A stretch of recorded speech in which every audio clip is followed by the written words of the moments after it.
Stop for a moment. Don't swipe away yet.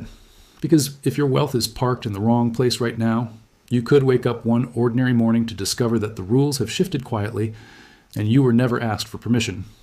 I'm not saying this to create panic. I'm saying it because the warning signs are getting harder to ignore, the pressure inside the system is increasing, and most people are still drifting through their days as if nothing can possibly change. Before we go any further, drop a comment and tell me the time you're watching this. I want to see how far this message is traveling and who it's reaching around the world. Here's what we're diving into today. I just returned from a major resource and investment conference in Vancouver, where I had a long conversation with one of the most respected financial educators alive. Someone who has been talking about currency decay and systemic stress for decades. There's been a rumor circulating online that he sold off his silver to chase the newest trend coming out of China. That rumor is false, completely. And that rumor matters more than people realize. Most people imagine confiscation as something dramatic.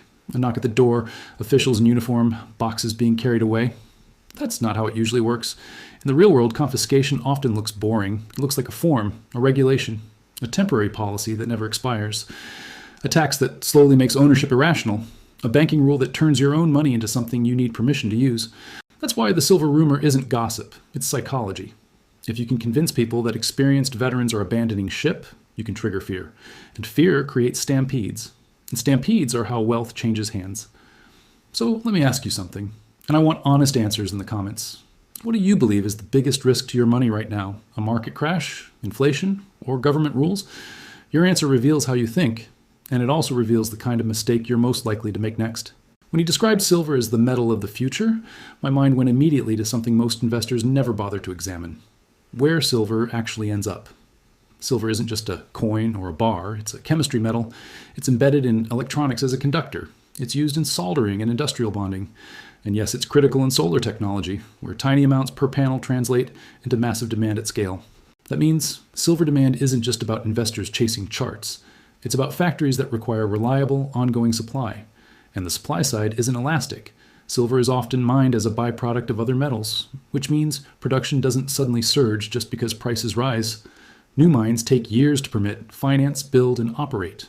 So when investment demand rises at the same time, industrial demand remains strong.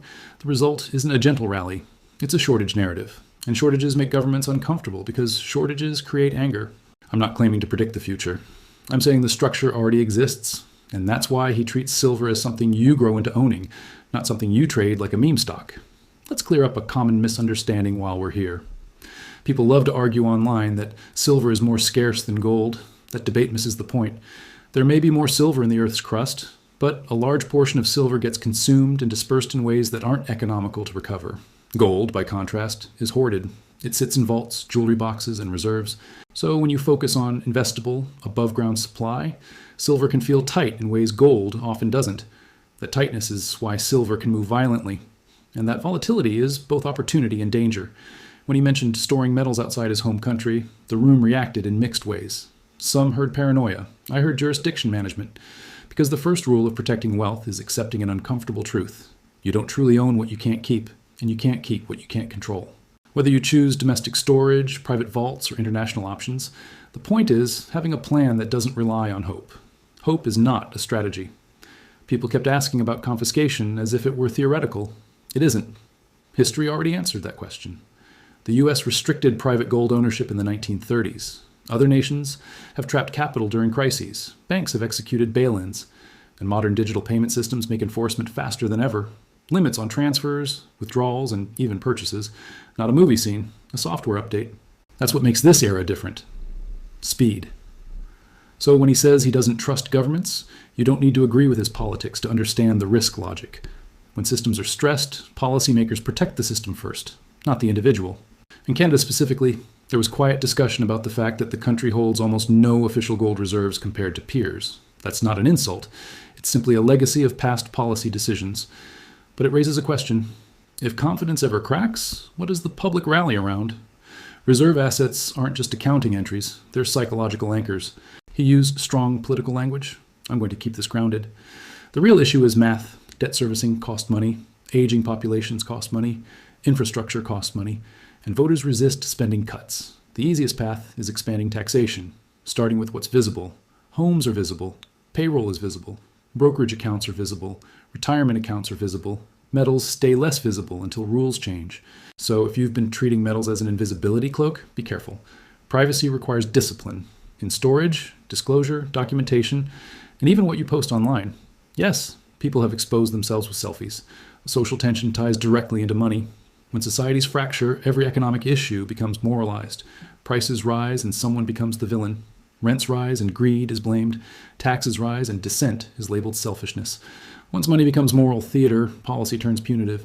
That's when wealth taxes are sold as fairness. Exit taxes become patriotism. Emergency measures become permanent. Even if you ignore politics, politics won't ignore you. He also mentioned that when gold and silver rise together, it's often a warning about currency. I'll add this.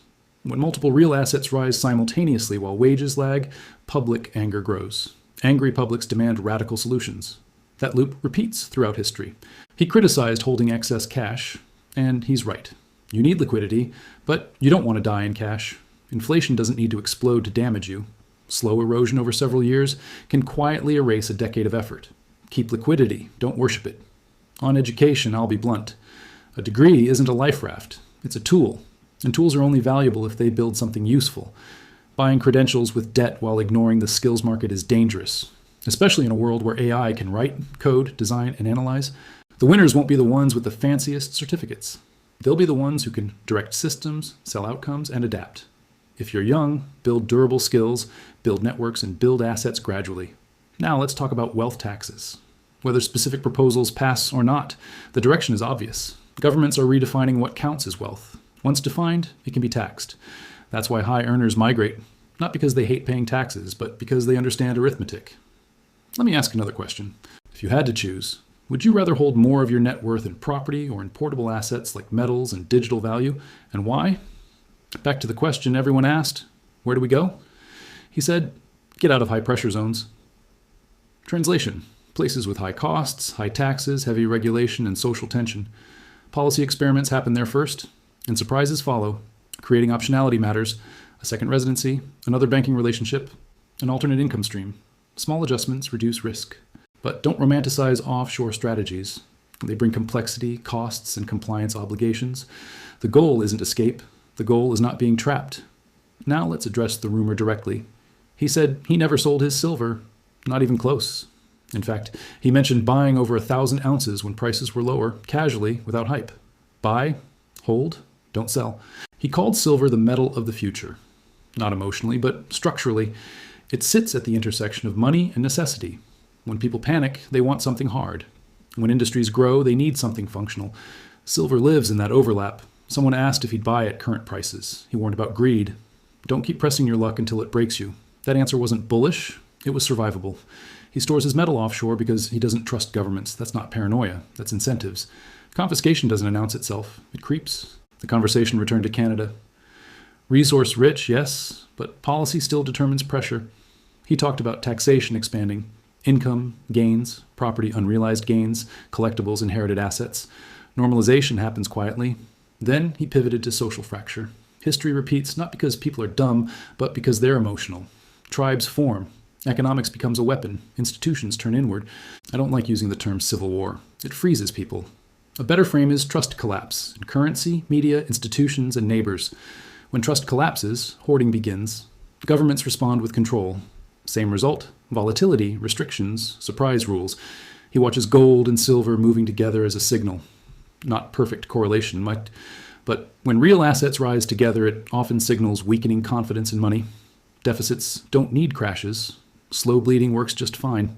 Education came up again. Automation is reshaping work. Household resilience matters. Skills, permissionless assets, optionality.